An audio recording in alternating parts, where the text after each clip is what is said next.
Morning জানাই সকলকে। তো আজকে চলে এসেছে অনেক দিন পর কুকিং ব্লগ নিয়ে। তো যাই হোক, আজকে আমার মা আবার রান্না করবে, ঠিক আছে। অনেক দিন পর কুকিং ব্লগ ছাড়বো, তো তোমরা কেমন আছো অবশ্যই জানিও। তো যাই হোক, আজকের ব্লগটা চলো স্টার্ট করা যাক। কী কী রান্না হবে সেটাও তোমাদের বলে দেবো, অ্যান্ড একটা স্পেশাল রান্না হবে। তো চলো কী কী রান্না দেখিয়ে দিই তোমাদের। আর হচ্ছে কে কোথা থেকে দেখছো অবশ্যই কমেন্ট করে জানিও, ভালো লাগলে অবশ্যই লাইক কমেন্ট সাবস্ক্রাইব করে দিও, আর ফেসবুক পেজটা অবশ্যই ফলো করে দিও।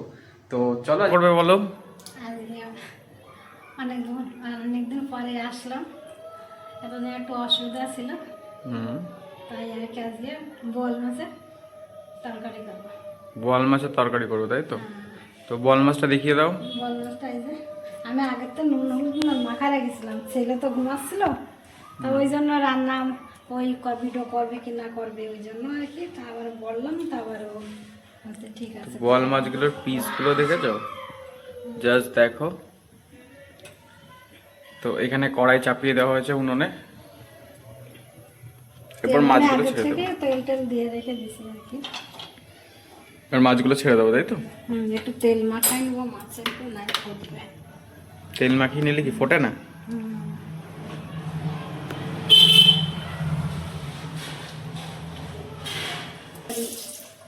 লবণ দিলে কেন? হ্যাঁ, লবণ দিলে কেন? মাছটা লেগে ধরবে না, ও মাখাই নি।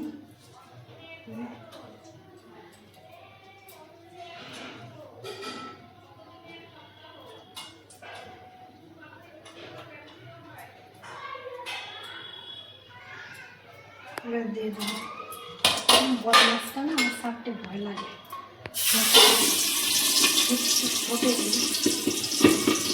ফাটা স্টার্ট করে দিবে ফটফট করে।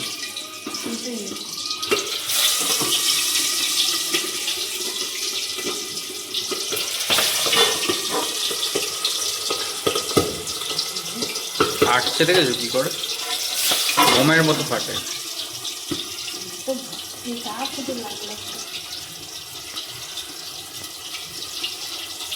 চলো এবার উল্টে দেওয়া হচ্ছে। এপিট ও এক পিঠ ভাজা হয়ে গেছে, ফাটার চান্সেস রয়েছে।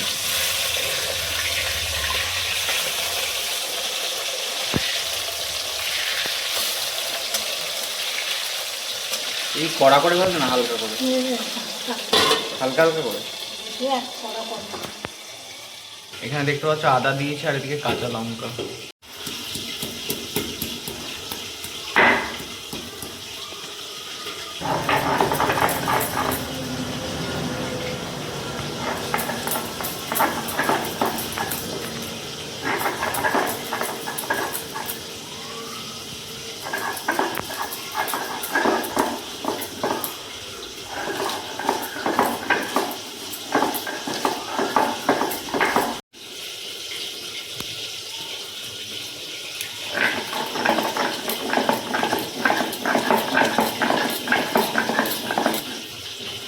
মশলা কমপ্লিট।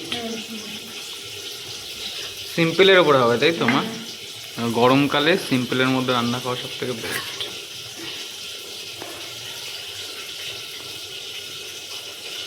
মাছ ভাজা কমপ্লিট, তাই তো?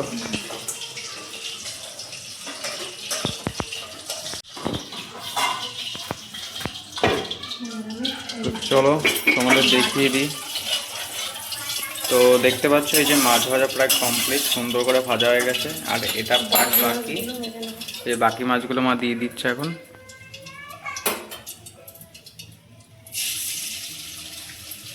এই মাছ খুব সাবধানে করতে হয়, নাহলে ফাটে প্রচণ্ড পরিমাণে। আর একটা পিস দেখেছো, পুরো মাংস একদম। তো চলো ওগুলো ভাজা। তো লম্বা লম্বা করে আলু কেটে নিয়েছে মা, আর ভেজে নেবে এগুলো।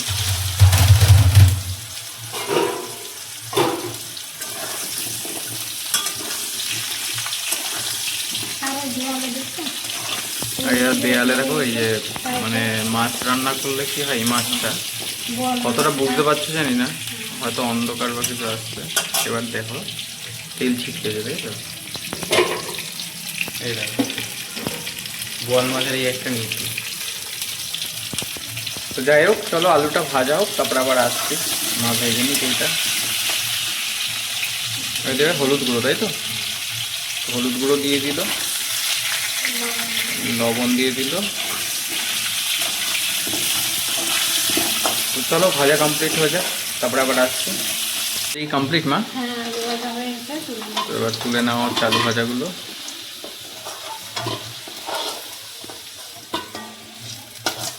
এরপর কি দেবে? এবার চলে যাবে সর্ষের তেল। আর আমাদের বেশিরভাগ এখন সর্ষের তেলেই রান্না হয়। সর্ষের তেলের রান্নার মজাটা একটাই আলাদা। এরপর ফোড়ন দেবে নাকি? ফোড়ন দেবো, কি দেবে ফোড়ন? তেজপাতা দেবো, হুম আর এলাচ, দারচিনি, হুম লবঙ্গ দেবো, আর জিরে ফোড়ন। জিরে ফোড়ন এগুলো দেবে তো?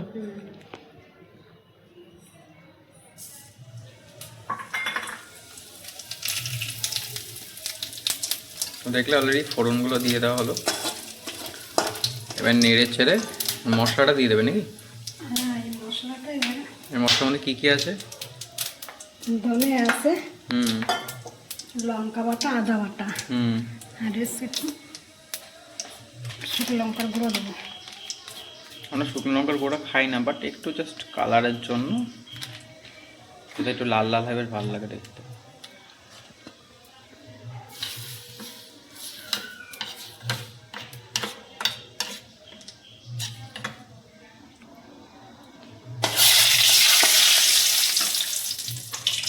একটু হলুদ দেবো, একটু হলুদ দিয়ে দিল। এটা কড়াইতে দিয়ে দেবে? এবারে দিয়ে দেবো, দিয়ে দিচ্ছি এবার। হুম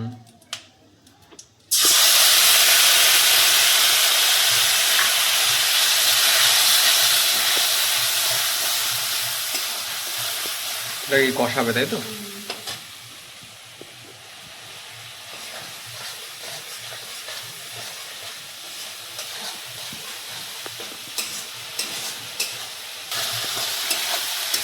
এই কষে কষে তেল বেরালে তারপরে কি করবো? আলু দেবে?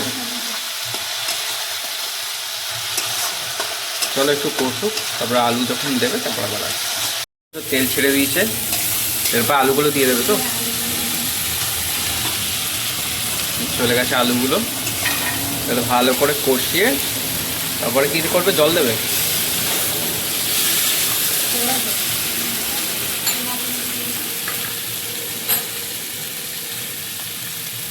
তো দেখ, জল দিয়ে দেবো, জল দিয়ে দিল।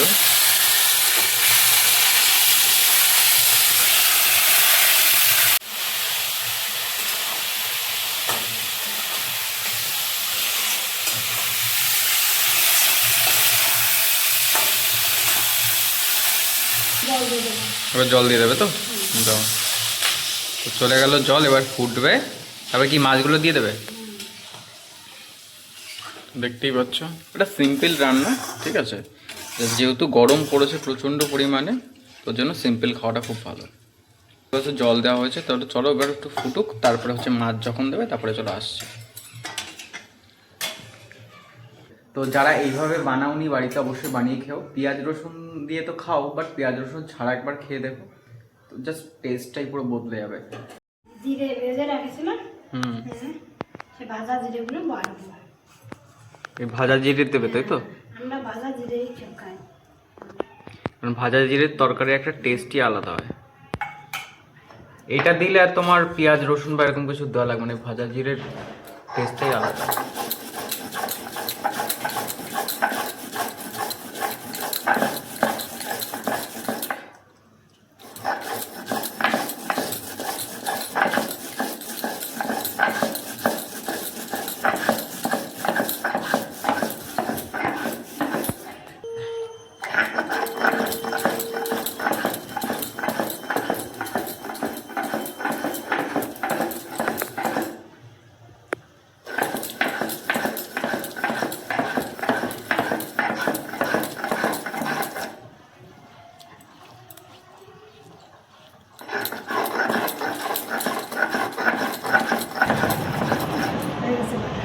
তো বাটা হয়ে গেছে দেখতে পাচ্ছ, আর খুব সুন্দর করে মা বেটেছে এখানে।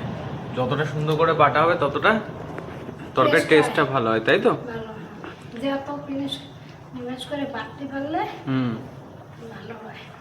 তো অলরেডি দেখতে পাচ্ছ এখানে অলরেডি জিরে বাটা কমপ্লিট, মানে ভাজা জিরে, কাঁচা জিরে নয় কিন্তু। তো এই ভাজা জিরেটাই কিন্তু মেন আকর্ষণ হচ্ছে তরকারির, তো এটাতেই কিন্তু তোমার টেস্টটা পুরো বদলে দেবে। ফুটে গেছে, তো দেখতে পাচ্ছ তরকারি ফুটে গেছে, কালারটাও জাস্ট অসাধারণ এসছে। তো এবার কি করবে, মাছগুলো এবার ছেড়ে দেবে। চলে গেল ঝোলে মাছ, সাইজগুলো দেখেই তো লোভ লাগছে এখন। তো চলো, যারা যারা খাবে চলে এসো। আর এই জিরে বাটা দিয়ে আমার মা কিন্তু হেভিভাবে রান্না করে, ঠিক আছে? যারা খেয়েছে, আমার বন্ধু বান্ধব, আমার আত্মীয় স্বজন, তারা জানে। ফুটছে এখানে তরকারি, তো এরপর কি দেবে মা? জিরে গুঁড়ো দেবো, ওই যে বাটাটা, মানে ভাজা জিরে বাটাটা দেবে, তাই তো? বাটা আর গরম মশলা দেবো। গরম মশলা দিলে হয়ে যাবে, তাই তো?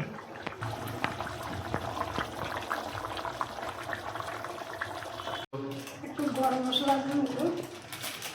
আচ্ছা, গরম মশলা গুঁড়ো দিচ্ছ, তাই তো? অ্যাকচুয়ালি দেখো, আমাদের এখনো তো পুরো কাজ হয়নি, তো সেই কারণের জন্য একটু প্রবলেম হচ্ছে লাইটের আলোতে। তো এই গরম মশলা, জিরে গুঁড়ো দিয়ে আর এই তরকারির ঝোলটা দিয়ে নাড়াচাড়া করে এরপর হচ্ছে তরকারিটি দিয়ে দেবে, তাই তো? এটাতেই টেস্টটা পুরো বদলে যাবে। এইভাবে যারা এখনো বাড়িতে ট্রাই করনি, অবশ্যই আমি বলবো ট্রাই করে দেখো, এটা টেস্ট মানে অসাধারণ লাগে।